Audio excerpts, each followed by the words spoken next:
पूर्वी एखाद्या कॉलनीत फक्त ड्रेनेज लाईन, त्या नागरिक असायचे, तिथं ड्रेनेजची समस्या असायची, पाण्याची असायची. मग तिथलं एका टर्म मध्ये फक्त ड्रेनेजच प्रश्न मिटवायचा, मग पुढच्या टर्म मध्ये रस्ते करू, मग तोपर्यंत खडतळ प्रवास त्यांचा नागरिकांचा चालूच होता. पण नागरिक याच्या समाधानी होते, काहीच नव्हतं, त्याच्यात थोडं तरी झालंय. परंतु आता ती पद्धत पूर्ण मोडीत काढली आम्ही.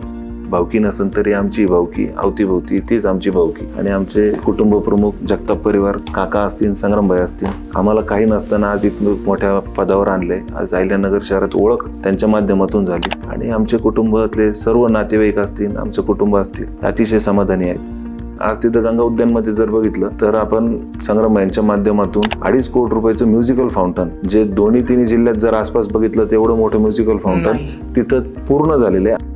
विजयाचा गुलाल झाला त्या दिवशी आमची पुढच्या पेपरची तयारी सुरू झालेली असते. आणि आम्ही तेव्हापासून 365 दिवस 24 तास जनतेतच राहायचं.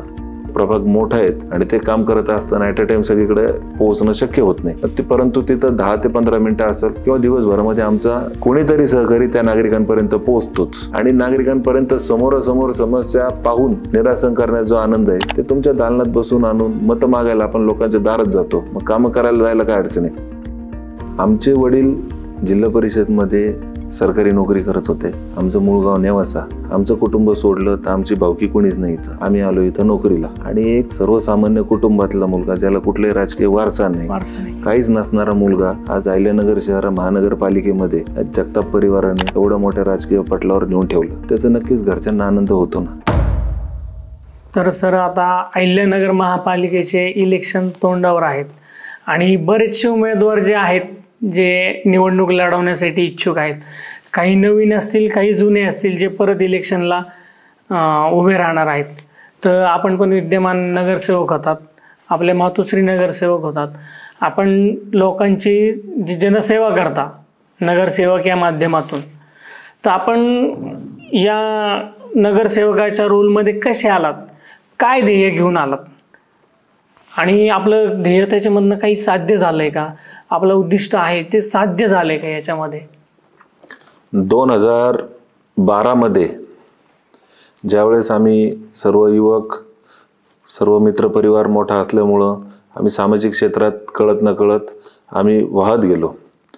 तर त्यावेळेस 2012 मध्ये आपल्या अहिल्यानगर शहराचे हिंदू धर्मरक्षक आमदार संग्रामभाई जगताप यांच्या सोबत आम्ही काम करायला सुरुवात केली. तर 10 एप्रिल 2012 मध्ये आम्ही सर्वप्रथम गंगा उद्यान परिसरामध्ये एक राष्ट्रवादी काँग्रेसची आम्ही शाखा स्थापन केली. त्या माध्यमातून ज्यावेळेस आम्ही राजकीय प्रवासाला सुरुवात झाली आणि ज्यावेळेस आम्ही संग्रामभाईंसोबत फिरायचो, त्यावेळेस त्यांचे विजन असतील ते असेल तर ते सोबत विचार ऐकून वगैरे कळत न कळत आपले सुद्धा विजन तसे होत गेले. तर त्यावेळेस मग आपली इच्छाशक्ती वाढायला लागली का आपण एक आपल्या परिसरामध्ये रस्ते नाही, आपल्या परिसरामध्ये पाण्याची गैरसोय, घंटागाड्या नाहीत किंवा पथदिवे असतील, आणि रस्ते पाहिजे तर मग पुणे मुंबईच्या धर्तीवरचे रस्ते आपले इथं पाहिजे. जर रस्ते जुने जर बघितले तर डांबरी रस्ते करायचे, 3 आणि 4 मीटरचे रस्ते करायचे, त्याला साईडला काही फुटपाथ नव्हतं, पेवर्स नव्हते, स्ट्रॉम गटर नव्हते. तर ह्या सगळ्या कल्पना वेगवेगळ्या मनात यायला लागल्या. तर मग आपण कुठंतरी एक निवडणूक जर केली तर मग आपण ह्या समस्या नागरिकांच्या सोडवू शकतो. तर त्या माध्यमातून आमच्या प्रभागातील, आमच्या परिसरातील नागरिकांनीच मला पुढाकार दिला. तसं पाहिलं तर परिसरात सर्वात लहान मी होतो, पण सगळ्यांनी नागरिकांनी पुढाकार घेतला, मला पुढं केलं आणि 2013ला निवडणुकीला मला उभं केलं.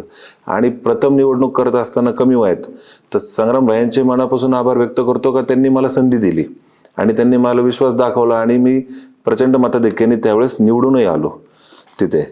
तर ते निवडून आल्यानंतर ज्यावेळेस प्रत्यक्षात काम करायची ज्यावेळेस संधी मिळाली, तर संधी मिळाली असताना पालिकेमध्ये गेलो. मग तिथं गेल्यानंतर आमच्या लक्षात आलं का आपल्याला काम करायची पद्धत कशी पाहिजे, आपण कशा पद्धतीने फाईल केल्या पाहिजे, प्रस्ताव तयार कसे केले पाहिजे, तर ह्या सगळ्या गोष्टीचं मार्गदर्शन आम्हाला संग्रामभाई वेळोवेळी देत होते. म्हणजे राजकारण करत असताना विकासात्मक कामाचा धडा हा संग्रामभाईंकडून जास्त प्रमाणात आम्हाला मिळतो.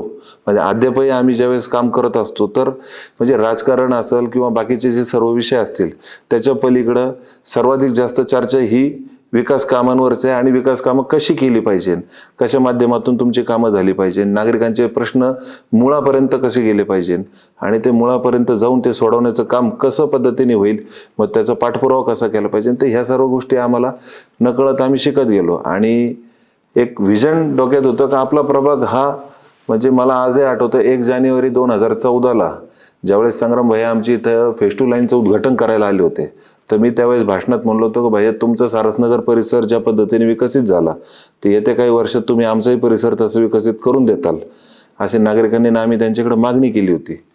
तर आज प्रत्यक्षात जर पाहिलं तर 2013 आणि आताचा जर जो नागरिक 2013ला जर नगर शहर सोडून गेला असेल तर तो परत आल्यानंतर स्वतःच्या घरापर्यंत पोहोचू शकणार नाही, त्याच्या लक्षातच येणार नाही आपली कॉलनी कुठे गेली. इतकी विकसित झालं, इतका विकास म्हणजे रस्ते असतील, पाणी असेल, हे प्रत्यक्षात आपण सगळं केलं. आणि एक आनंद या गोष्टीचा येतो का आपण जे स्वप्न बघून आपण जे अहिल्यानगर महानगरपालिकेत गेलो, आपण जे स्वप्न बघितले ते आपल्या नेत्याच्या माध्यमातून आज आपण पूर्ण करू शकलो. खरंच म्हणजे आम्ही आभार मानतो का आम्हाला एक संग्राम भैयासारखा एक विकसित म्हणजे विजन असणारा नेता आम्हाला लाभला.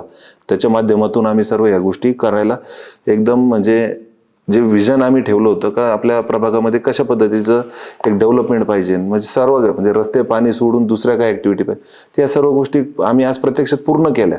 याचं मनापासून फार समाधान वाटतं. आणि आता निवडणुकीमध्ये त्या गोष्टीला सामोरं जाताना एक आनंद वाटतो का आपण ज्यावेळेस नागरिकांना असलेल्या समस्या सोडून आपण ज्यावेळेस निवडणुकीला सामोरं जातो तो आनंद वेगळाच असतो. महानगरपालिकेत जेव्हा तुम्ही प्रथम निवडून गेलात नगरसेवक म्हणून, तर तुम्हाला कुठल्या अडचणींना सामना करावा लागला? म्हणजे प्रभागातली कामं, कुठे जायचं, कोणाकडे जायचं, प्रस्ताव कसे सादर करायचे, मागणी कशी मांडायची आपली, किंवा नागरिकांशी संपर्क कसा करायचा, ह्या अडचणी तुम्हाला प्रथम जाणवल्या का? नाही, ज्यावेळेस आम्ही प्रथमतः अहिल्यानगर महानगरपालिकेत नगरसेवक म्हणून गेलो त्यावेळेस आपले विद्यमान आमदार त्यावेळेस दुसऱ्यांदा महापौर झाले होते. त्याच्यामुळं पहिले आम्हाला वर्षभर शिकायच्या काळात तर महापौर असल्यामुळं आम्हाला ते अगदी सोपं गेलं.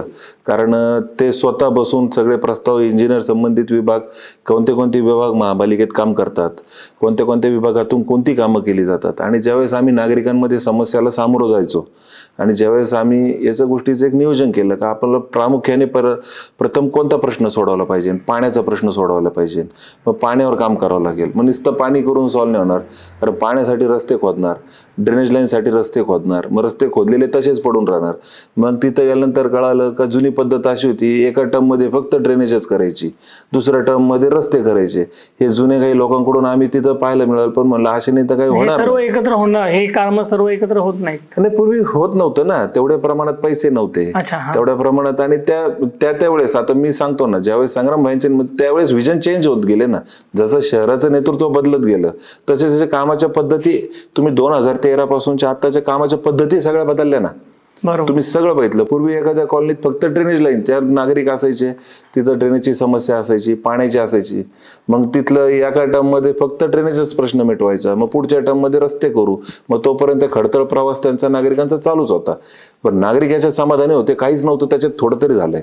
परंतु आता ती पद्धत पूर्ण मोडीत काढली आम्ही. रस्ता खोदला म्हणजे तिथं मशीन गेल्यानंतर तुमचं पाणी, गटर, तुमचं काय पोल शिफ्टिंग असतील, महावितरणचे पोल रस्त्याच्या मध्ये होते ते शिफ्टिंग असतील, कॉन्क्रिटीकरणची कामं असतील, ही सगळ्या गोष्टी पूर्ण करूनच बाहेर पडायचं. मग ज्यावेळेस नागरिकांना सतत त्या गोष्टीला सामोरं जायची गरज येणार नाही, ह्या अनुषंगाने आपण काम चालू केले. तर पहिल्या टर्ममध्ये आम्ही डांबरीकरणाची कामं मी जास्ती प्रमाणात केले रस्त्यांचे, पण कालांतरानंतर टेक्नॉलॉजी बदलल्या, मशिनरीज बदलल्या आणि रस्त्यांचे स्वरूप बदलले, इन्फ्रास्ट्रक्चर बदललं. मग ह्या टर्ममध्ये 2018 मध्ये आमच्या आई नगरसेविका म्हणून तिथे गेल्या, महिला आरक्षणमध्ये होते, तर काम मी करत असताना आम्ही सर्व रस्ते हे कॉन्क्रिटीकरणचे केले. मग कॉन्क्रिटीकरण करत असताना का जे अनुभव घेतला, एक्सपिरियन्स घेतला का जुने कॉन्क्रीट रस्त्यांना काय काय प्रॉब्लेम्स आले. आमचे सिटी इंजिनियर असतील, आमचे सर्व टेक्निकल बाकी सहकारी मित्र असतात, प्रभागातील जे काही सिव्हिल इंजिनियरमध्ये काम करतात, जे बाहेर इन्फ्रास्ट्रक्चरमध्ये काम करतात, त्यांचं मार्गदर्शन घ्यायचं आणि त्या माध्यमातून नवीन नवीन टेक्नॉलॉजी कशा कशा आपल्याला आणता येतील. तर त्या अनुषंगाने आम्ही ह्या गोष्टी संग्राम भाईंशी बोललो, तर त्या आम्ही सगळ्या अवगत केल्या. मग त्यासाठी पूर्वी PMC काम करत नव्हती, आता एक प्रोजेक्ट मॅनेजमेंट म्हणजे एक PMC कंपनी ऑब्झर्वर कॉर्पोरेशन बरोबर काम करते. रस्त्याची क्वालिटी तपासणं आलं. PMC हे काय आहे? हे एक पॅरलल प्रायव्हेट एजन्सी असते जी प्रोजेक्ट प्लॅन करते. मग तिथं सुपरविजन असेल, त्या रस्त्याचं सुपरविजन त्यांच्या माध्यमातून होतं, त्याची क्वालिटी त्यांच्या माध्यमातून तपासली जाते. जे काही रस्त्याचं काम होतं त्याची क्वालिटी तपासणं आलं. पूर्वी जे आरोप व्हायचे का बोगस काम वगैरे, तर तसं आता पूर्वीसारखं काही राहिलेलं नाही. सरकारच्या कामामध्ये पारदर्शकता इतकी मोठ्या प्रमाणात आलेली आहे का त्याच्यात आता चोऱ्या माऱ्या करण्यासारखं जो काय आम्ही ऐकायचो पूर्वी, असं व्हायचं तसं व्हायचं, तर आम्ही प्रत्यक्षात काम करत असताना आम्हाला काही कुठं ते असं काही जाणवलं नाही, मला तरी अनुभवलं नाही. आणि माझ्याकडे थोडं जरा नियम कडक असतात काम करत असताना. संग्राम भैयांच्या आधिपत्याखाली काम करताना पूर्णपणे पारदर्शकता आली कामामध्ये आणि आपल्या अहिल्यानगरचा विकास हा मोठ्या प्रमाणावर होतोय असं जाणवतंय का? नक्कीच जाणवतंय आणि तुम्हालाही जाणवायलाच पाहिजे. जुनं नगर आणि आत्ताच्या नगरमध्ये किती फरक आहे. अहमदनगरचं अहिल्यानगर झाल्यानंतर, खरंच अहिल्यानगर झाल्यानंतर शहरात बदल झालाय हे मला प्रामुख्याने जाणवते, कारण मी त्या संस्थेत काम करतो. आणि मला नाही हे ठराविक 2-3% लोक जे असतात विघ्न संतोषी, ते सोडले तर सर्वसामान्य जो नागरिक आहे तो नक्कीच या गोष्टीचं स्वागत करतो. आम्ही प्रभागात जनतेत काम करतो, दिवस रात्र त्यांच्या येते, तर नागरिकांमध्ये नक्कीच या गोष्टीचं स्वागत केलं जातं. हे ठराविक फक्त एक माध्यमांच्या माध्यमातून कुणी म्हणजे आरोप प्रत्यारोप करणे, तर त्याला आम्ही काही फार विशेष महत्त्वही देत नाही. म्हणजे आता जर तुम्ही बघितलं तर 5 वर्ष झाले म्हणजे कित्येक उमेदवार असे होते निवडून दिल्यानंतर आमच्या प्रभागात माहीत सुद्धा नाही की हे नगरसेवक आहेत. आता निवडणूक आली आहे, रस्त्याचे कामं संपत आले, थोडेफार उरलेत, पण त्याच्यावर जाऊन उभा राहतील, त्याच्यावर जाऊन काहीतरी हे करतील, हे करा ते करा. अरे पण तुम्ही कामं करा. राजकारण प्रभाग स्थानिक विकास कामामध्ये राजकारण आलं नाही पाहिजे या मताचं मी. स्थानिक विकासमध्ये ज्यावेळेस तुम्ही प्रभागात काम करता स्थानिक राजकारणात, तर आरोप प्रत्यारोप नाही, तुम्ही विकास कामावर बोला.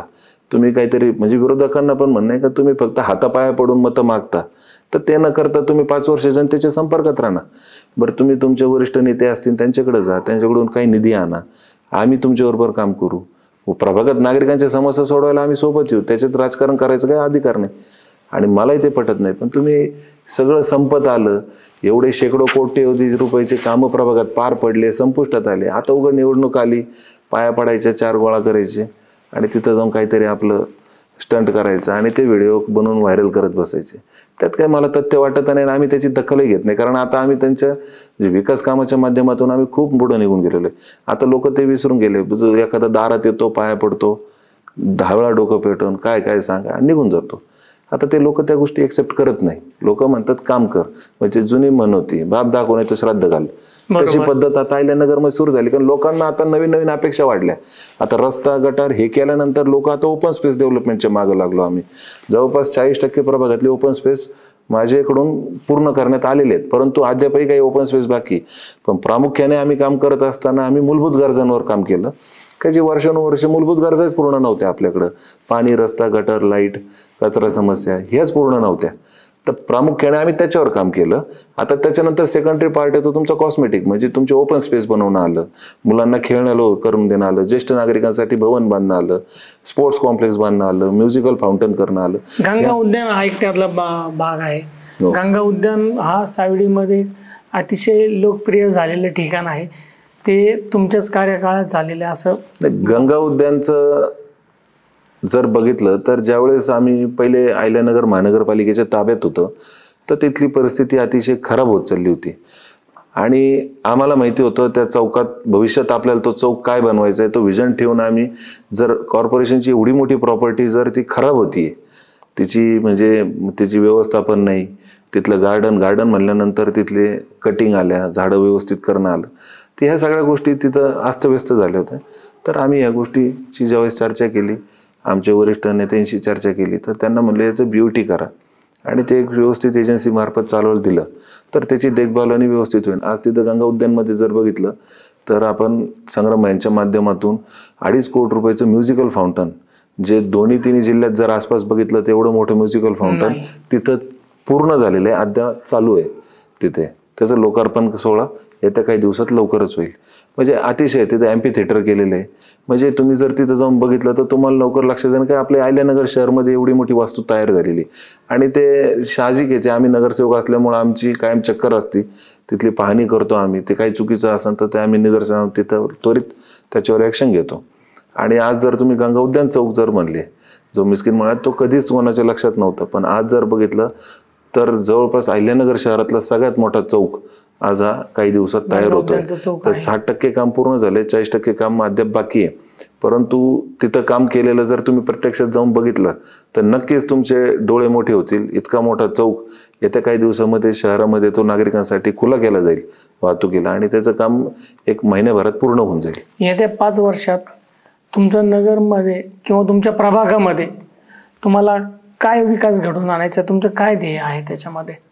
नाही, आता प्रामुख्याने जर मी 2018 मध्ये जे क्षेत्रफळ प्रभाग म्हणून जे आता जी प्रभाग रचना झाली, ते प्रभाग रचनेनुसार जे क्षेत्रफळ दिलतं त्यानुसार म्हणजे अंतर्गत रस्ते, कॉलनी अंतर्गत रस्ते, गल्ल्या असतील किंवा डीपी रस्ते असतील, तर 90-95% सगळे रस्त्याची कामं मी पूर्ण केले एका टर्ममध्ये. म्हणजे माझ्या कार्यकाळामध्ये फक्त रस्ते न करता तर पाणी, त्याचे स्ट्रॉंग गटर लाईन असतील, तुमचे युटिलिटी डक्स असतील.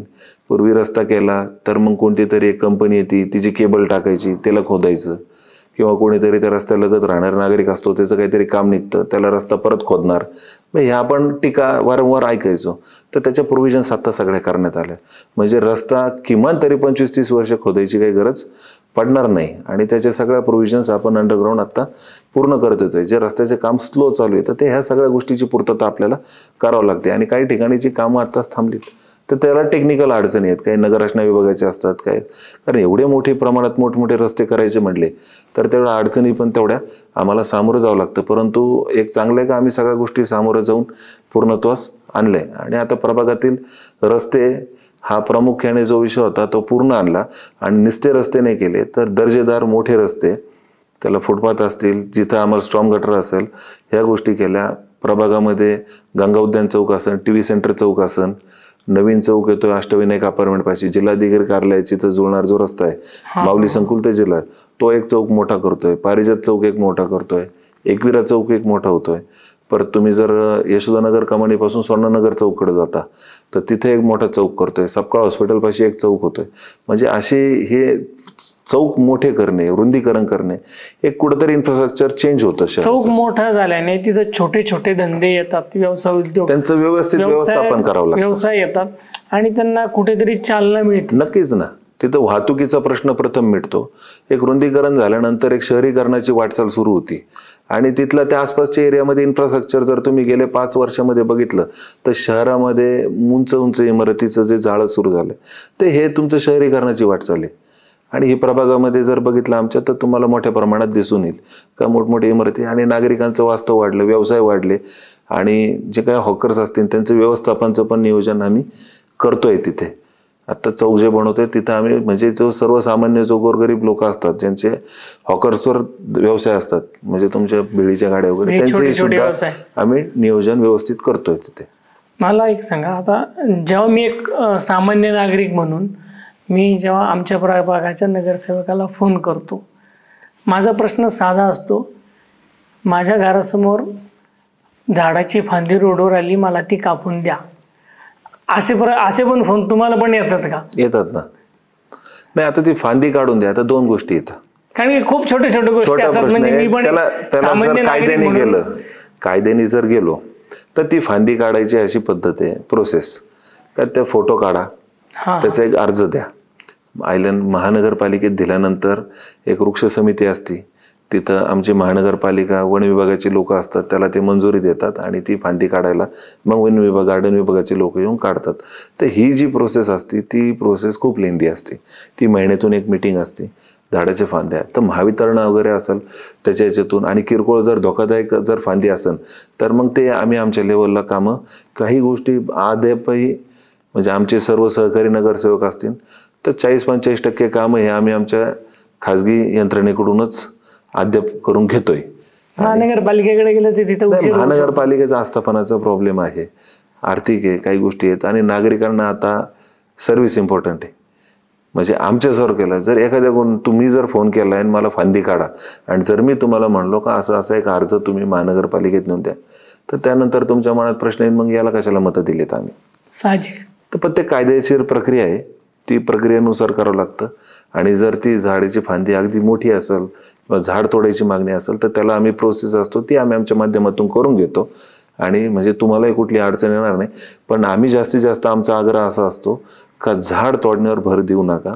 मी आत्ता महावितरणला पत्रही दिलं, त्याबाबत माझं बोलणंही झालं का झाडाच्या फांद्या तारांमध्ये येणारे तुम्ही तोडताय किंवा झाड तोडताय, त्यापेक्षा शक्य असेल तिथं बंच केबल टाका, पण फांद्या तोडू नका. एक झाड मोठं व्हायला अनेक वर्ष लागतात. बरोबर. आणि येत्या काळामध्ये झाडांची खूप गरज आहे. अहिल्यानगर शहरामध्ये झाडांचं प्रमाण भरपूर कमी आहे, परंतु आमच्या प्रभागामध्ये जर गेलं तर आनंदनगर परिसर असेल, जो गुलमूर रोड भागामध्ये अतिशय नावाजलेला आहे. आणि आनंदनगरची ओळखच तिथली जी झाडं आहेत ती अतिशय सुंदर. उन्हाळ्यामध्ये तुम्हाला आनंदनगरमध्ये माझ्यामध्ये सावेडी आनंदनगरमध्ये जेवढी झाडं आहेत तेवढी कुठंच नाहीये. कुठेच नाही. आणि तिथल्या नागरिकांचं कौतुक आहे का ते नागरिकही तेवढ्या आपुलकीने ती सगळी झाडं जपतात तिथे, आणि त्यांचे कौतुक आहे. वाळलेल्या फांद्या वगैरे काढून घेणं आलं, तो त्रास थोडा आम्हाला वाटतो, पण आनंद त्याच्यात आहे का एवढी मोठी झाडं परत कोणत्या सोसायटीत सापडणार नाही. सापडत. नक्कीच उन्हाळ्यात जर तिथं 2 ते 3 डिग्री टेम्परेचर कमी राहत असेल 100%. मी सुद्धा ते एरियातनं जातो तेव्हा मला एक छान आनंद आणि गारवा मिळतो. ते आनंदनगरमध्ये उन्हाळ्यात गर्दी असते, आनंदनगरमध्ये आनंदच मिळतो खरंच तिथे. एकदम बरोबर. आणि एक असं मला विचारायचं, जेव्हा महानगरपालिकेचे इलेक्शन किंवा निवडणूक जाहीर होती तेव्हा नगरसेवक जे आहेत किंवा इच्छुक उमेदवार जे आहेत ते लोकांच्या भेटीगाठी घेण्यावर जास्ती भर देतात, पण मला असं वाटत नाही की तुम्हाला त्यासाठी काही जास्ती कष्ट करावे लागतील असे. मी जेवढं पाहतो, म्हणजे तुम्हाला जेवढं पाहतो, मला तुम्ही कायम असं कुठे ना कुठे 2-4 नागरिक तुमच्यासोबत चर्चा करताना किंवा प्रश्न मांडताना किंवा तुम्ही आपल्या 2 व्हीलरवर फिरताना प्रभागामध्येच मला तुम्ही कायम दिसता. त्याच्यामुळे मला असं जास्ती मला म्हणजे पर्सनली मला नाही वाटत की तुम्हाला त्यासाठी जास्ती कष्ट करावे लागतील असं. ते शाळेत कसं असतं, काही विद्यार्थी असे असतात पेपर आल्यावर अभ्यासाची तयारी करतात, पण आमचं 300 निवडणूक संपली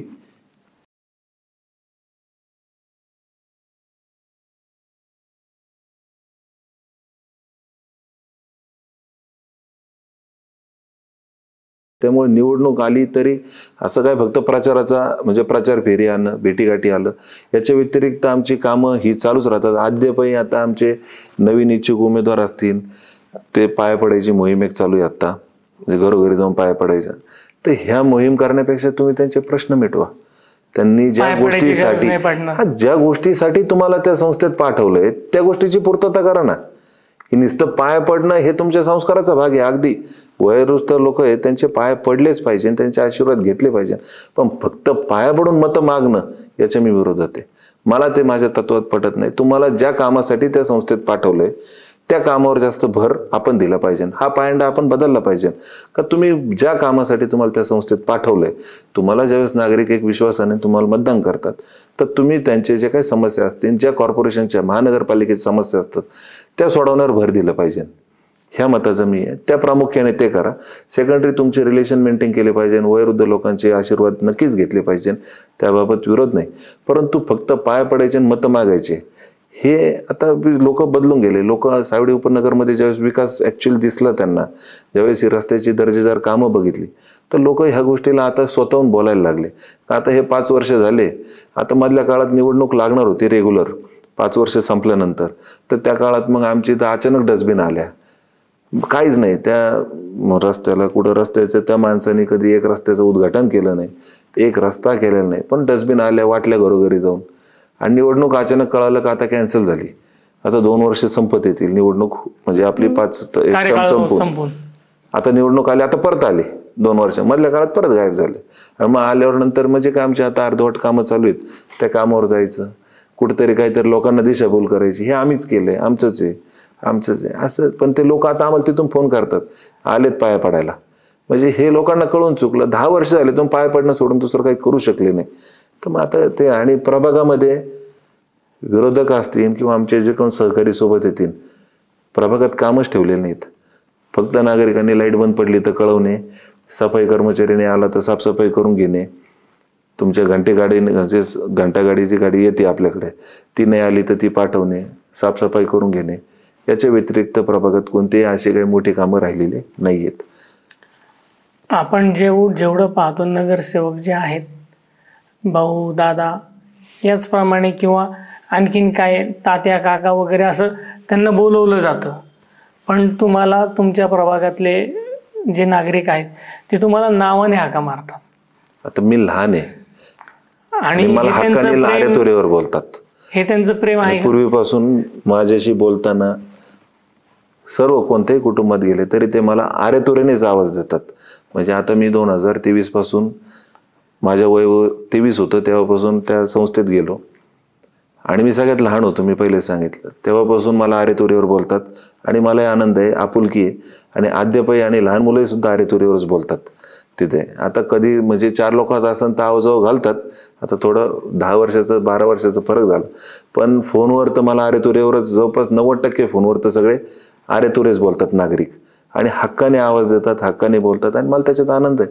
कारण ते काय वडीलधारी लोक आहेत, आपल्या आईवडिलांप्रमाणे आहेत, मोठ्या भावाप्रमाणे. तुम्हाला त्याच्यामध्ये आनंद मिळतोय? नक्कीच आनंद आहे, आपुलकी आहे ना. तिथं तर प्रोटोकॉल म्हणून तुम्हाला तोंडावर साहेब करायचं आणि ते त्या गोष्टी नाहीच आहे. एक आपुलकीने प्रेमाने लोक आरेतुरे म्हणून आवाज देतात तिथे.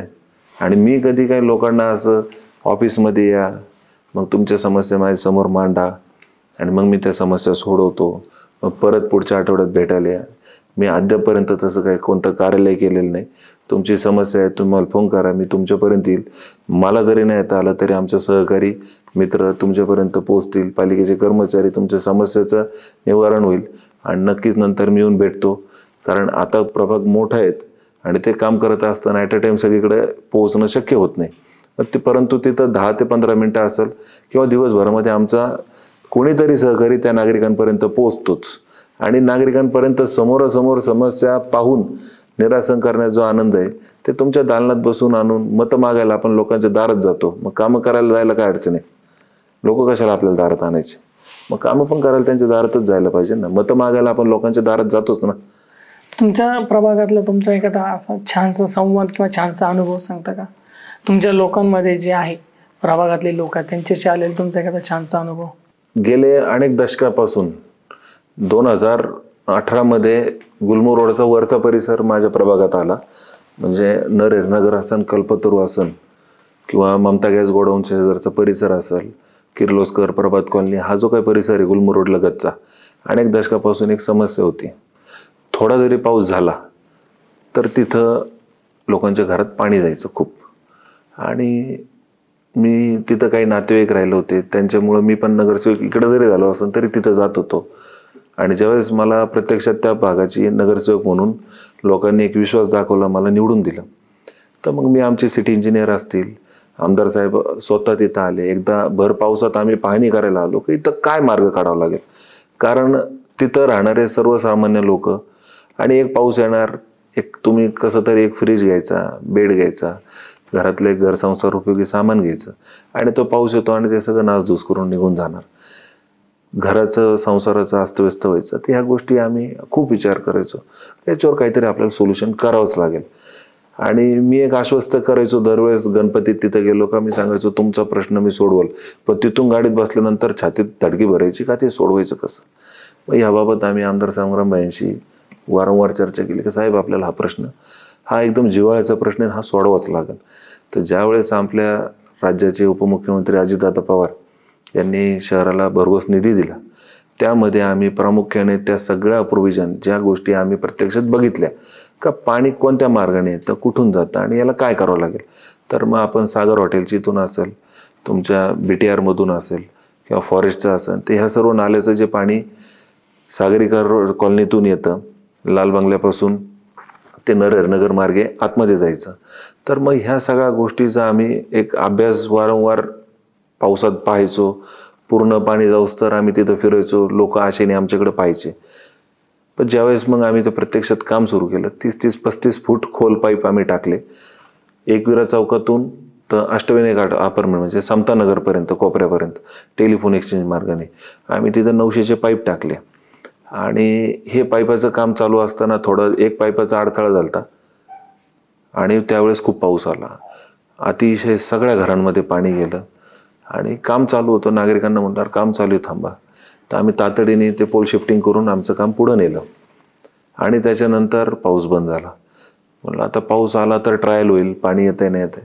आणि नंतर पाऊस एकदा येऊन गेला, दोनदा येऊन गेला, आम्हाला ते काय नागरिकांची तर पाणी गेलं. म्हणजे जेव्हा आम्ही प्रत्यक्षात बघितलं आणि नंतर संपूर्ण जिल्ह्यामध्ये अतिवृष्टी झाली, अहिल्यानगर शहरातही झाली, सगळीकडे पाणी गेलं.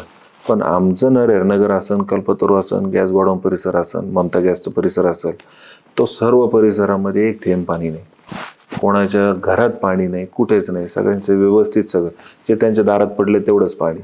त्याच्यानंतर जे नागरिकांचे फोन सुरू झाले चालू पावसात, पाऊस संपून झाल्यानंतर म्हणजे ते जे त्यांचे जे काय आभार मानायची पद्धत होती किंवा काही माता भगिनी मला फोन केला, ज्येष्ठ नागरिकांनी फोन केला, तो आनंद कोणत्याही पैशाने विकत घेऊ शकत नाही. तो जो आनंद आहे आपण केलेल्या कामाचं समाधान का तिथं व्हायला नाही. आम्ही भर पावसात गाड्यात तिथं जायचो बघायला पाणी येतंय का, पाणी येतंय का, तर कुठेही पाणी नाही, काय नाही. आणि तो जो आनंद आहे, तुम्ही एक नगरसेवक म्हणून काम केलं ते तुमच्या आयुष्याला पुरणारा आनंद आहे, तर तो कोणत्याही पैशाने विकत घेण्याजोगा आनंद नाही आहे. आणि त्याचं अतिशय मला समाधान आहे की मी माझ्या कार्यकाळात दिलेला शब्द पूर्ण करू शकलो. हा मोठा प्रश्न होता. रस्ता, पाणी, गटार, स्ट्रीट लाईट असेल, ह्या सगळ्या समस्या सोडवल्या, परंतु हा जिव्हाळ्याचा प्रश्न होता. असंच गुलमोहर कॉलनीमध्ये प्रश्न होता, त्या कॉलनीतलं पाणी बाहेर काढायचं समस्या होती, तेही 100% बाहेर काढलं. प्रभात कॉलनीमध्ये ती समस्या होती, तीही पूर्णपणे बाहेर काढली. मग ही जी सर्व कामं केली याचा एक आनंद वेगळा आहे. आणि हे ज्यावेळेस नागरिक आपुलकीने मनापासून ज्यावेळेस तुमचे आभार व्यक्त करतात, कौतुक करतात, समाधान वेगळं त्याचा असतं. आनंद तुम्ही ह्या जगात किती मोठ्या पैशाने विकत घेऊ शकत नाही. त्याबद्दल मी संग्राम भाईंचे खूप खूप आभार मानले. त्यावेळेस नागरिकांना सांगितलं का तुम्ही तुमच्या माध्यमातून हे नागरिकांचा प्रश्न आम्ही सोडवू शकलो. नागरिकांनी भैयांना फोन करून आभार मानणे, जिथं भेटतील तिथं कार्यक्रमात भेटले तरी लोक आठवणीने त्यांना बाजूला घेऊन म्हणतात का तुमच्यामुळे आमचा प्रश्न मिटला. आणि तो आनंद तुम्ही म्हणजे राजकारणाच्या पलीकडे जाऊन हा आनंद फार वेगळा असतो. तिथे का आपण काम केल्याचं एक समाधान मिळतं. काम करताना बऱ्याच वेळा असं होतं की काही विघ्न संतोषी लोक किंवा जे विरोधक आहेत, ज्यांना आपली प्रगती देखवत नाही, ज्यांना आपलं काम देखवत नाही, अशा अडचणी तुम्ही कसा सामना करता बरं त्याच्यामध्ये? नाही, सुरुवातीला कसं होतं, आता तर 5 वर्ष तर कोणी विरोधक फिरकतच नव्हते, त्याच्यामुळं कामं काय होत होते आणि काय जात होते त्यांना कळत नव्हतं. हे शेवटच्या टप्प्यात जे काही आता सिव्हिल हाडकोमध्ये काही काम चालू आहे, कोहिनूर मंगल कार्यालयासमोर एक काम डीपी रोडचं काम चालू आहे. हे डीपी रोडचे काम 1.5 वर्ष झाले, 1 वर्ष झाले काम चालू आहेत. हे प्रश्न सगळे सोडवतोय आपण हे त्या माध्यमातून. 30-30 फूट जर तुम्हाला खाली जायचंय, तुम्हाला पारिजात चौकामध्ये चॅलेंजिंग काम होतं, 15 दिवस रोड बंद ठेवला होता. आम्ही सर्वजण, मग तिथले आमचे सर्व सहकारी असतील, म्हणजे आमचे बापू जानवे असतील, प्रदीप गोडके असतील, पटरे भाऊसाहेब असतील, अभय शेठ खाबे असतील, हे सर्व सहकारी, सचिन कसबे असतील, तर आम्ही जे चौकातले सहकारी हे जवळपास 48 तास तिथं बसून होते, घरी न जाता सर्वजण, म्हणजे कॉर्पोरेशनचे अधिकारी. आम्ही ज्या गोष्टीला 15 दिवस लागणार होते ते काम आम्ही 24 तासात पूर्ण केलं. पहिले 24 तास तयारी केली आणि 24 तासात पूर्ण करून त्याच्यावर वाहतूक परत सोडली. हे सगळं करत हे चॅलेंजिंग काम होते. यावेळेस विरोधक कोणी फिरकलेच नाही, त्यांना माहितच नव्हतं हे काय चाललंय. परंतु तुम्ही जे सांगितलं विघ्न संतोषी लोक, निवडणुकीच्या तोंडावर काहीतरी दाखवायचं, आमचं काहीतरी चालू आहे, आमचं काहीतरी चालू आहे. धडपड असते ना काही इथे आमचं, आम्ही गेलो का कामावरून, मग बघायचं, माहिती घ्यायची, आहे का तो गेला का, मग तिथं जायचं, फोटो बिटो काढायचे, लोकांना भेटायचं, काय अडचण. हे लोक आहेत तर आम्ही आता त्याच्या म्हणजे दखल घ्यायचं सोडून दिलंय. आता हे लोकांना कळायला लागलं ना, 5 वर्ष निवडणुकीला आलेला माणूस आत्ता आलाय परत, तर लोक त्याची आता दखल, म्हणजे लोक दखल घ्यायला लागलेत. हे आता नाटकं सुरू झाले आणि ते आता मला शेवटच्या टप्प्यात आलंय, सामोरं जातोय, पण मी त्यांना महत्वच दिलं नाही. काय करायचं करा, आता काल का आज काहीतरी करत होते, मी दखल, मला फोन आले का ते असं चाललंय. म्हटलं काय, त्याला म्हणलं ही तळतळ, हे नागरिकांबद्दल तुला ते व्यवसायांचं नुकसान, हे ते, तू एखाद्या पालिकेत जा, एखाद्या रस्त्यासारखा निधी आण, त्या निधी पूर्ण तू आमच्या कामावर जेवढी तुला तळतळ वाटते ना, तू काम तेवढ्याच जलद गतीने निधी आण आणि तू तेवढ्या जलद गतीने पूर्ण कर. तुला जी तळतळ वाटते ना आपुलकी लोकांची, ती आता केली पाहिजे ना. स्वतः आणा, स्वतः करा, स्वागत करण, मी सरकार करण. तुमच्या कामावर टिप्पणी करतायत म्हणजे हे तुमची काय म्हणतील आपल्याला त्याला, यशस्वीपणे पार पडलेली मोहीम. अगदी बरोबर आहे ना. आमचं म्हणणं काय का तुम्ही आणा, तुम्ही आता हे जे सल्ले देतायत ते आपुलकी, प्रेम, व्यवसाय, नुकसान, हे जे सगळ्या गोष्टी वाटतात आहे ना, तर तुम्ही नगरसेवक म्हणून पण तुम्हाला नागरिकांनी 2दा संधी दिली. तुम्ही एक रस्ता तर करता ना, एक सिंगल रोड करा, स्वतः बनवा, स्वतः निधी आणा, त्या रस्त्यावर स्वतः उभा राहा आणि त्याचे तुमची तळतळ जी काही आपुलकी तिथं पूर्ण करून दाखवा. स्वागत करू ना आपण. आज निवडणूक आली आहे, 7 वर्ष झाले, मागचे 5 आणि 7, 12 वर्ष झाले, तुम्ही एक रोड नाही करू शकले, एक रोड. आणि आता या आपुलकीन तळतळ 10 वर्षाने काढून काय उपयोग आहे त्याचा? मला एक प्रश्न पडतो, महानगरपालिका बरखास्त होऊन 2 वर्ष झाली, बरोबर ना, 2च वर्ष झाली. प्रशासक आहे आता. हा, आता प्रशासक नेमलाय. मग तिथं आपला निधी कसा उपलब्ध होतो, आपले कामं कसे तिथे मांडली जातात, नाही, हे आता पूर्णपणे हे प्रशासकच देतात का, हे आमदार निधीत नव्हतं काम? आता हे कसं असतं, आता जी कामं चालू आहेत आता हे आमच्या कार्यकाळाच्या शेवटच्या टप्प्यामध्ये जे आपले राज्य सरकारच्या माध्यमातून संग्रामभाईंनी जे निधी आणला होता त्याचे जे वर्क ऑर्डर झाले ते मोठी कामं होती. जवळपास सगळं म्हणलं ते 500-600 कोटीची कामं अहिल्यानगर शहरात चालू आहेत वेगवेगळ्या हेडमधून. आता प्रशासक काळामध्ये जी काही कामं होतात म्हणजे किरकोळ समस्या आहेत तर त्याचं प्रशासक आणि विद्यमान आमदार आणि आमदार निधी त्या माध्यमातूनच कामं होतात. आणि आता प्रशासक काळ झाल्यापासून आम्ही सन्मान्य म्हणजे त्याच्या आधी पण आम्ही संग्रामभाईंच्या माध्यमातूनच करत होतो, आत्ताही त्यांच्याच माध्यमातून करतो. आणि पालिकेचा स्वतःचा निधी नव्हता. आता जे काही कामं चालू आहेत हे फक्त राज्य सरकारकडून जे काही निधी आणला आहे संग्रामभाईंनी त्या माध्यमातून कामं चालू आहेत. त्यांचा स्थानिक विकास निधी होता, स्वर्गीय आमचे नेते आमदार अरुणकाका जगताप असतील त्यांचा निधी होता, ते या दोघांच्या निधीतून आणि राज्य सरकारच्या माध्यमातून जो निधी आणला होता त्याचे कामं चालू आहेत. याच्यातून महानगरपालिकेच्या स्वतःच्या निधीतून कुठल्याही प्रकारचं काम चालू नाही. त्याच्यामुळे आता हे कुठेतरी तेवढंच याच्यावर घोटमळायचं आणि हे फक्त एक अजून महिनाभर आचारसंहिता लागूपर्यंत घोटमळतील. त्याच्यानंतर यांना काही घेणं देणं नसतं आणि ते बघणारही नाही तिथे कोणते कामं नाही, काय नाही, काय नाही. बऱ्याच वेळा पेपरला अशा बातम्या येतात की महानगरपालिकेच्या तिजोरीत खडखडाट. हा अगदी खडखडाटच आहे ना. तर मग तुम्हाला ती समस्या भेडसावते ना? त्याच्याबाबत अनेकदा मिटिंग झाली, कर वसुली असन, असेसमेंट सर्वे झाला, तुमच्या आमच्या प्रत्येकाच्या घरी कॉर्पोरेशनचे लोक आले, मोजमाप करून गेले, त्याबाबत नोटीस येतात आहे. तर त्याचं रिअसेसमेंट म्हणजे त्याची जी नोंद आहे, कर संकलन असन तर त्याची फार मोठी तफावत आहे. नागरिकांची समस्या जी सोडवण्याचा प्रयत्न प्रत्येक नगरसेवक करतोय, तर प्रत्येक लेआउट झाला, प्रत्येक नवीन घरं झाले तर तिथं त्यांना रस्ता द्यावा लागतो, पाण्याची सोय करावी लागते, घंटागाडी द्यावी लागते, स्ट्रीट लाईट द्यावं लागतात, मुबलक पाणी द्यावं लागतं. हे सगळं देत असताना त्या लेआउटमधील प्लॉटधारकांची नोंद महानगरपालिकेला आहे का? बरं, त्यांनी जे बांधकाम केलं आहे तेवढा टॅक्स ते भरतायत का? या सगळ्या गोष्टीचं रिअसेसमेंट आत्ता चालू आहे. त्या माध्यमातून येत्या काळामध्ये नक्कीच सुधारणा होईल आणि कर संकलनमध्ये फरक पडेल आणि त्याच्यातून आपल्या महानगरपालिकेचं आता होईल. आता नागरिकांमध्ये संभ्रम झाला आहे कारण प्रत्येकाला टॅक्स वाढवून आलेत. मग आम्ही ते सांगतोय की तुम्ही जा एकदा प्रत्येकाने आपापले कागदपत्र दाखवा, त्याच्यात जे करेक्शन्स असतील ते होतात ते आणि तिजोरीत तर पैसे नाही आहेत. मग आता जे काही कामं आम्ही जे काही करतोय आणि जे छातीटोकपणे आम्ही जे काही संग्रामभाईच्या नेतृत्वाखाली जी काही टीम आम्ही सर्वजण काम करतो तर आम्हाला आमच्या हक्काचं, आम्ही आमच्या नेत्याने दिलेलं निधी आमच्या हक्काचं काम आहे आणि आम्ही छातीटोकपणे ठाण बांधून तिथं उभं राहून कामं करून घेतो. आणि आम्हाला सर्वांना आनंद आहे कामं करण्याचा.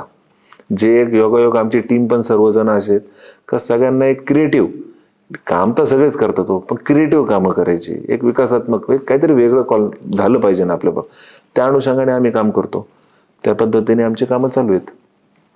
आता आपण बराच वेळ झाला चर्चा करतोय, मला तुम्हाला एक प्रश्न विचारायचा आहे. ऍक्च्युली मी तो विचारायला नाही पाहिजे पण विचारतो की तुमचा आवडता नेता कुठला? संग्रामभाई जगताप. त्यांचं ध्येय आणि त्यांचं धोरण यावर तुम्ही काय सांगाल? नेता म्हणलं म्हणजे एक कसं असतं, एक नेतृत्व असतं प्रत्येकाच्या वरती. तर आमचं नेतृत्व आहे संग्रामभाई जगताप आणि आमचे आदरणीय अरुणकाका जगताप, त्यांचे संस्कार मार्गदर्शन आम्हाला कायम राहायचं. पण एक राजकीय प्रवास करत असताना एक नेता कसा असावा, तर तो नेता म्हणजे आपण म्हणतो ना का सर्व गुण संपन्न. म्हणजे एक नगरसेवक म्हणून तुम्ही प्रभागात काम करत असताना तुमची वर्तणूक कशी पाहिजे, तुमची वागणूक कशी पाहिजे, तुम्ही नागरिकांशी तुमचा संवाद कसा पाहिजे, तुमचं कॅरेक्टर कसं पाहिजे, ह्या छोट्या छोट्या गोष्टीपासून त्यांचं बारकाईने प्रत्येकाकडे लक्ष असतं. एक पालकाप्रमाणे प्रत्येक नगरसेवक प्रत्येकाकडे पालकाप्रमाणे लक्ष असतं. आमच्या काही गोष्टी प्रभागात कार्यकर्ते असतात, त्या माध्यमातून काही चुकीच्या गोष्टी घडल्या तर त्याची कान उघडणी तेवढ्या जोरदार होती आणि ते परत झालं नाही पाहिजे. असे अनेक गोष्टी असतात आणि शिकवण असते की तुम्ही कसं वागले पाहिजे, कसं केलं पाहिजे. आणि विकास कामं आणि एक आम्हाला आनंद आहे का मग आपल्या जे ध्येयासाठी आपण त्या संस्थेत गेलो तो नेता आपला तो मार्गदर्शन असेल तर नक्कीच आम्हाला आनंद होतो. आणि त्यांच्या मार्गदर्शनाखाली ज्यावेळेस 2012-13 मधलं जर आम्ही बघितलं आणि तो जर मित्र मला आत्ता भेटला तर तो 2 मिनिटं खालीवर पाहतो, तो तूच का तू. म्हणजे हे जे संस्काराचे बदल आहेत ते हे संस्कार नेता देतो. म्हणजे एक आई वडील हे तुमचे मार्गदर्शक असतात आणि त्याच्यानंतर राजकारणातला नेता तो एकच असतो आणि त्याचे संस्कार घेऊन तुम्ही गेले तर राजकीय प्रवास चढ उतार असतात. त्या सगळ्या गोष्टीला आम्ही सामोरं जातो. संग्राम भैया जगताप हे नाव महाराष्ट्रातील लोकांच्या गळ्यातलं ताईत झालंय सध्याला, असं तुम्हाला वाटतं का? नक्कीच झालंय ना. त्यांनी सर्वसामान्य माणूस सुद्धा आज एक महाराष्ट्रातले मी अहिल्यानगरचं नाही म्हणत, मी महाराष्ट्रातील नागरिक म्हणतोय. महाराष्ट्रातील नागरिक संग्राम भैया जगताप हे नाव आज अतिशय आदराने घेत आहेत. कसं आहे, संग्राम भैया जगताप हे एक दबंग नेता आहे. हे कोणती भीडभाड कोणतं मनात ठेवून करणारा नाही आहे. आणि जर बघितलं तर वारंवार ज्या काही घटना घडत होत्या, हिंदूंवर अत्याचार होत होते, लव जिहासारख्या गोष्टी असतील, लँड जिहासारख्या गोष्टी असतील, गोहत्या असेल, त्या गोष्टीवर मतांसाठी जर असतं तर निवडणुकीच्या आधी नक्कीच आवाज उठवला असता.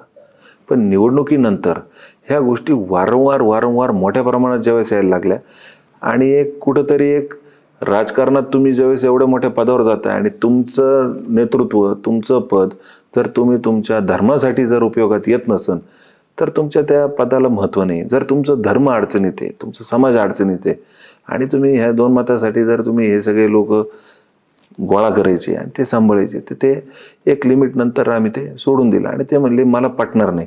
त्याच्यामुळं त्यांनी जे काही भूमिका घेतल्या तुम्ही येत्या काळात बघितल्यात आणि इथून पुढच्या काळामध्ये मोठ्या प्रमाणात काम करतील. आणि अतिशय आनंद होतो का आपला जिथं जिथं समाज अडचणीत येतो तिथं आपला नेता महाराष्ट्रात जातो, याचा आनंद नक्कीच आम्हाला होतो. आम्हालाही महाराष्ट्रातून फोन येतात, तुमचे संग्राम भाई इथं आलेत, तिथं गेलेत. अतिशय अभिमान वाटतो का आपले भैया इथं महाराष्ट्रात गेले. आमचे घरचे विचारतात, टीव्हीत पाहतात, आज भैया इथे आहेत, भैया तिथे आहेत. त्यांनाही मनस्वी आनंद होतो का आपले संग्राम भैया महाराष्ट्रभर गेलेत आणि इथून पुढच्या काळामध्ये पूर्ण महाराष्ट्र त्यांना डोक्यावर घेईल. तुमच्या घरचे पण समाधानी आहेत, आपला मुलगा योग्य नेत्याच्या मार्गदर्शनाखाली आहे. आमचे वडील जिल्हा परिषदमध्ये सरकारी नोकरी करत होते. आमचं मूळ गाव नेवासा. आमचं कुटुंब सोडलं तर आमची भावकी कोणीच नाही इथं. आम्ही आलो इथं नोकरीला आणि एक सर्वसामान्य कुटुंबातला मुलगा ज्याला कुठलाही राजकीय वारसा नाही, काहीच नसणारा मुलगा आज अहिल्यानगर शहर महानगरपालिकेमध्ये या जगताप परिवाराने एवढा मोठ्या राजकीय पटलावर नेऊन ठेवला. त्याचा नक्कीच घरच्यांना आनंद होतो ना आणि मनस्वी समाधान होतं का कुठलं काही नसताना आमचं काय इथं आमचे मित्रपरिवार जीवाभावाचे लोक, भावकी नसेल तरी आमची भावकी अवतीभोवती तीच आमची भावकी. आणि आमचे कुटुंब प्रमुख जगताप परिवार, काका असतील, संग्रामभाई असतील, आम्हाला काही नसताना आज इथं मोठ्या पदावर आणले. आज अहिल्यानगर शहरात ओळख त्यांच्या माध्यमातून झाली आणि आमचे कुटुंबातले सर्व नातेवाईक असतील, आमचं कुटुंब असतील, अतिशय समाधानी आहेत त्यांचं. राजकारणात कधी काय होईल हे सांगता येत नाही. आपले देशाचे पंतप्रधान एक चहावाल्यापासून पंतप्रधानाच्या खुर्चीपर्यंत गेलेत आणि राजकारणात वर जाणं हे प्रत्येकालाच आवडतं की आपण मोठं पद आणखीन आपल्या हाती आलं की आपण जी जनसेवा जी आहे त्याचा पण आपण विस्तार करू शकू. तर तुम्हाला कधी असं वाटतं का की मी नगरसेवक आहे, मला महापौर व्हावं म्हणून? नक्कीच ना, नक्कीच आवडेल. येत्या काळामध्ये जर आमदार संग्रामभाई जगतापांनी संधी दिली, आमच्या सर्व सहकारी नगरसेवकांनी संधी दिली तर येत्या काळामध्ये चांगल्या पदावर उभं राहून अहिल्यानगर शहरासाठी काम करेल. आणि आम्ही जवळपास सर्व नगरसेवक गेले 3 टर्म झाले, आम्ही सुद्धा आमदारच आहेत. संग्रामभाई आमदार तसे पूर्ण अधिकार आम्हाला विकास कामं करताना आम्हाला आहेत. आम्हाला कधी वाटलं नाही का आपण त्याच्यापेक्षा कोणत्या खालच्या पावरमध्ये राहतो. संग्रामभाई आमदार तर मग आम्ही आमदार, असं आम्हाला सगळ्यांना वाटतं. आम्ही सोबत काम करतो, त्यांनी कधीच आम्हाला दुजाभाव केला नाही. सर्व प्रकारचे अधिकार आमच्या सर्वांना, आमच्या सर्व सहकारी नगरसेवक असतील सर्वांना दिलेले आहेत. पण चांगल्या कार्यासाठी तुम्ही नक्कीच माझं नाव वापरा, माझं नाव घेऊन चांगलं कार्य करा. आणि 4 कुटुंबाचं भलं होत असेल, समाजाचं भलं होत असेल, समाजकार्य चांगलं होत असेल तर नक्कीच नाव घ्यायला ते कधी आम्हाला कधी आजपर्यंत तरी आम्हाला कधी अडवलं नाही आणि रोखवलं नाही, कधी बोलले पण नाही. दरवेळेस सांगताना तुम्हीच आमदार आहेत, तुम्ही निर्णय घेऊन टाका. कधी त्यांनी आम्हाला अडवलेलं नाही आणि कधी रोखवलं नाही. तुमच्या दोघांमधला एखादा छानसा प्रसंग सांगा ना. आमदार संग्राम भैया जगताप आणि तुम्ही, तुमच्या असं आयुष्यभर आठवणीत राहील किंवा एखादा छानसा असा प्रसंग तुम्ही शेअर करा. मी म्हणजे विदाऊट ट्रॅक आपण ॲक्टिव्हिटी करतो आणि मी अशीच ॲक्टिव्हिटी आमच्या प्रभागातले नागरिक करत असताना एक रस्त्याचं काम चालू होतं आमच्या इथे गंगा उद्यानसमोर आणि त्या रस्त्याचं काम बोगस चालू होतं. तर मी ते काम बंद पाडलं. आता बोगस चालू होते हे मला पण कळत नव्हतं. मला मार्गदर्शक होते, काही सिव्हिल इंजिनियर, काही कॉन्ट्रॅक्टर, ते सांगते चुकीचं होते, ते बंद पाड. मी ते काम बंद केलं. तेव्हा तुम्ही नगरसेवक होते? नव्हतो, नगरसेवक नव्हतो. 2012ची गोष्ट. त्यावेळेस संग्राम भाईंची माझी ओळख, म्हणजे प्रसंग सांगतो तुम्हाला.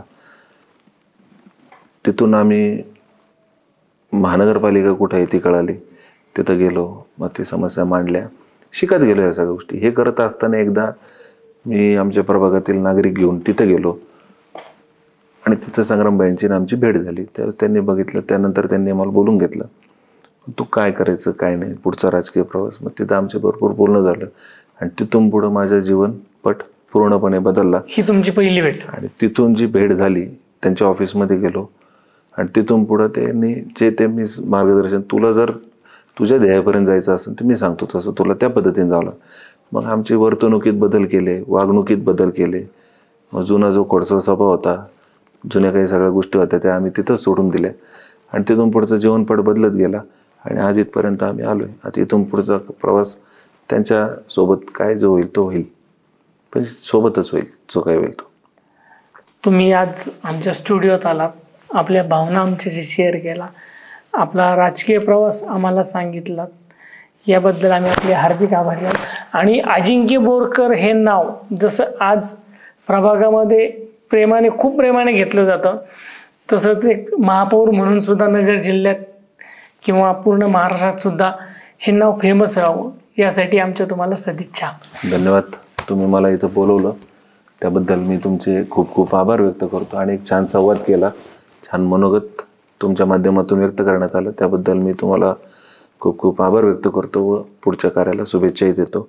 इथून पुढच्या काळात विविध प्रश्नावर आपण भेटत राहू. त्याबद्दल धन्यवाद.